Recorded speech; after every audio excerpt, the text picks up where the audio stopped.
తాకట్లో ఉన్న బంగారాన్ని విడిపించి ఆ రోజున మార్కెట్ ధర కట్టి మిగిలిన డబ్బును మీకు అందిస్తుంది కొమ్మూరి గోల్డ్. అండ్ మామూలుగా సినిమాలో ఒక పెద్ద స్టార్ను పెట్టుకొని ఇండస్ట్రీని షేక్ చేయడం వేరు. అవునండి. లేదా ఒక మంచి కథ పెట్టుకొని స్టార్ అంటే పెద్ద పెద్ద ఆర్టిస్టులను పెట్టుకొని ఇండస్ట్రీని షేక్ చేయడం వేరు. ఒకే ఒక్క పాటతో మొత్తం తెలుగు ఇండస్ట్రీని కాకుండా సౌత్ ఇండస్ట్రీని మొత్తం షేక్ చేసేశారు. బాబామర్ది సినిమాలో సిల్క్ స్మిత సాంగ్. అవునండి. సో ఆ సాంగ్ మేకింగ్ అప్పుడు మీరు ఆ సినిమాకి వర్క్ చేశారు. ఆ సాంగ్ మేకింగ్ అప్పుడు కానీ ఆ సినిమా చేసేటప్పుడు కానీ ఈ పాట కొన్ని దశాబ్దాలు నిలబడిపోద్ది, మాస్ ఆడియన్స్ని ఒక ఊపు ఊపేస్తుంది, ఇలాంటి క్యాలిక్యులేషన్స్ ఏమైనా జరిగినాయి మైండ్లో? సార్ ఇది పాట నా చిన్నప్పటి నుంచి వింటున్నానండి.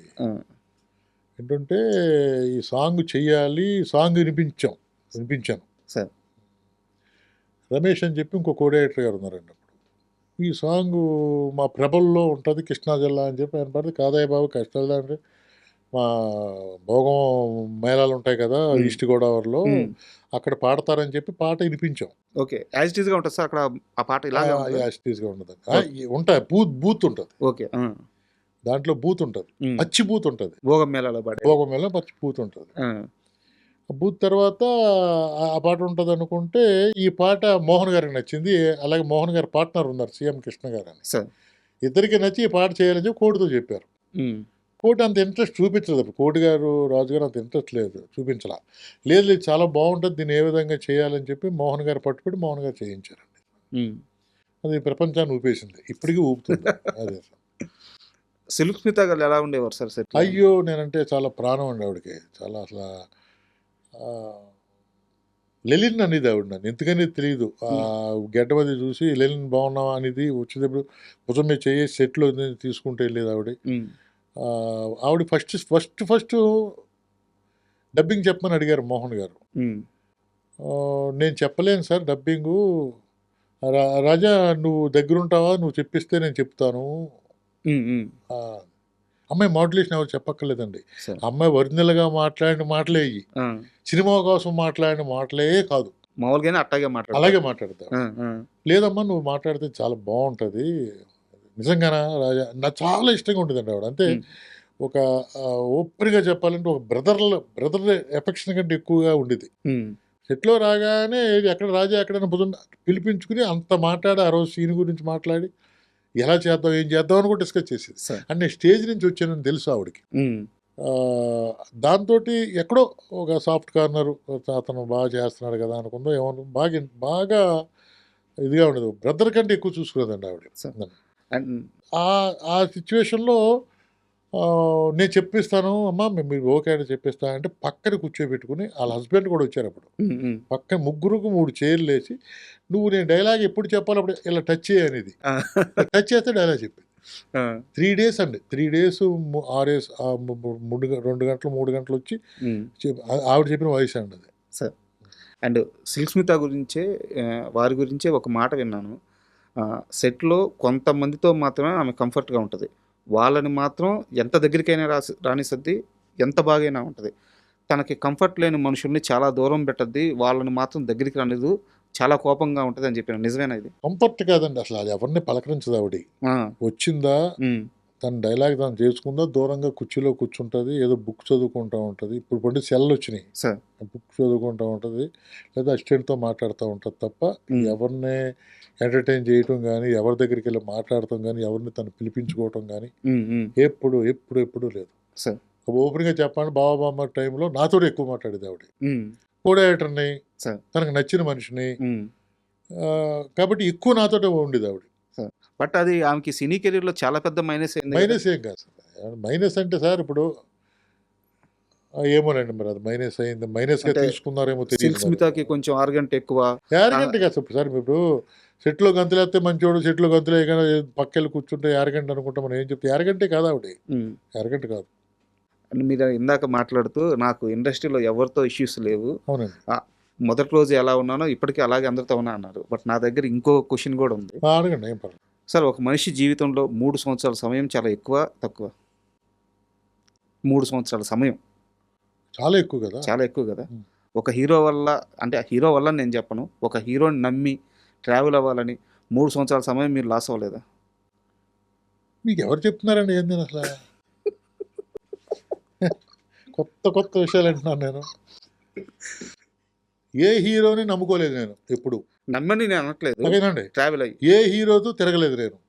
రాజశేఖర్ గారితో ట్రావెల్ అవ్వలేదా? 3 సంవత్సరాలు. 3 సంవత్సరాలు నా జీవితం కోసం, నా ఫుడ్ కోసం ఉన్నాను సార్ ఆయన దగ్గర. ఆయన సినిమా ఇస్తాడని కాదే. ఎవరు చెప్పారు? మీకు రాంగ్ చెప్పారు. ఆయన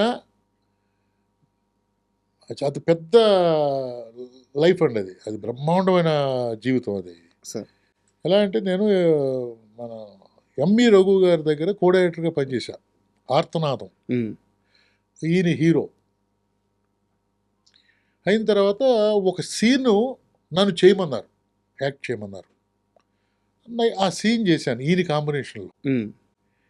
చేస్తే ఆ నైట్ జీవిత గారు రూమ్కి కవర్ పంపించారు.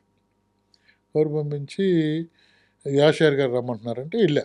నమస్కారం సార్ అంటే, ఏం లేదు రజా, మీరు వచ్చిరాని తెలుగులో మీరు అప్పుడు ఇంకా ఎక్కువ కదా, నేను సినిమా ఒకటి చేస్తున్నాను, దానికి మీరు కో డైరెక్టర్గా ఉండాలి, ఓకే చేస్తారని అడిగారు. అలాగేనండి అన్నా. అన్న తర్వాత ఇది రఘు గారు కూడా చెప్పా, ఆయన దగ్గర చేస్తున్నాను కదా. అడిగా, చేతిగానే దానికేముందో అన్నారు. తర్వాత నేను వెళ్ళి ఆయన అడగటం, ఎక్కడున్నారని ఎతకటం నేను చేయలే. ఒకరోజు నేను పాండే బజార్లో భోజనం చేసి నడుచుకుంటూ వస్తుంటే జనరేటర్ ఉంది అక్కడ, అంటే రన్ అవుతుంది జనరేటర్. దాని నుంచి వైర్ పైకి వెళ్ళింది 5th ఫ్లోర్కి. షూటింగ్ జరుగుతుందని చెప్పి ఇలా చూసి నడుచుకుంటూ వెళ్తే క్లాప్స్ వినిపించినాయి. రాజశేఖర్ గారు పిలవడం పరిగెత్తుకుంటా, ఏం సార్ ఏమైపోయారు సార్, ఎక్కడే కనిపించట్లేదు అన్నారు. లేదు సార్, ఇలాగా మీకు చెప్పాను కదా మీకు చేయమని చెప్పాను. ఆయన మగాడు అనే సినిమా చేస్తున్నాడు. అప్పటికి గుణశేఖర్ గారు చేసి బయటకు వచ్చేసారు. ఆ ప్లేస్ ఖాళీగా ఉంది, మీరు ఈ ప్లేసు చేస్తారా అని అడిగారు. ఓకే. అక్కడి నుంచి 3 సంవత్సరాలు ఆయనతో ఉన్నమాట నిజం.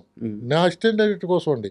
ఆయన అప్పుడే నేను డైరెక్షన్ ఎలా చేస్తాను, నాకు టైం ఉంది, ఇంకా చేయాలి, సబ్జెక్ట్ చేయాలి. ఇప్పుడు లేక కంగారు పడతలేదు సార్. కంగారు పడేవాళ్ళం కాదు. 10 సినిమాలు చేయాలి, ఎక్స్పీరియన్స్ సంపాదించాలి, అప్పుడు డైరెక్షన్ చేయాలన్న ఉద్దేశంతో ఉంటాం. కానీ వెంటనే చేసేయాలి, లేకపోతే ఈ పొట్టగొట్టి మనం వెళ్ళిపోవాలి. అది ఇప్పుడు ఏమైపోయిందంటే డైరెక్ట్గా ప్రొడ్యూసర్గా పెట్టేసేసి మా వాళ్ళు ముందుకెళ్ళి 2-3 కేసులు కూడా చూశాను నేను.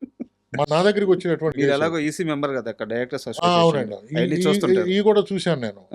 లింక్ నేను అసలు ఎప్పుడు రాజశేఖర్తో సినిమా చేద్దాం అనుకోవటం నా లైఫ్లో అనుకోలేదు సార్. ఆయన కనుక పిలిచి ఇచ్చుంటే చేద్దునేమో తప్ప, అది మగాడు చేశా. మగాడులో ఆయన కాలు ఇరిగిపోయింది.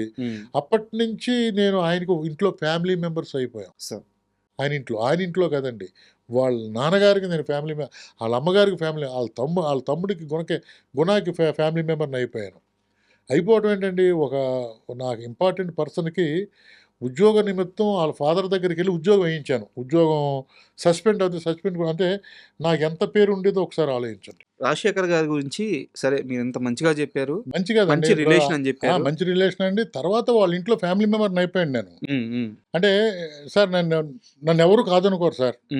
నేను దాసరి గారి ఇంట్లో, మోహన్ గారి ఇంట్లో, ఇప్పుడు రాజశేఖర్ ఇంట్లో చేస్తున్నప్పుడు వాళ్ళ మదరు ఫాదరు నన్ను కూర్చోబెట్టి మాట్లాడుకునేవారు. మన జీవిత రాజశేఖర్ గారు మ్యారేజ్కి నేను ఉన్నాను.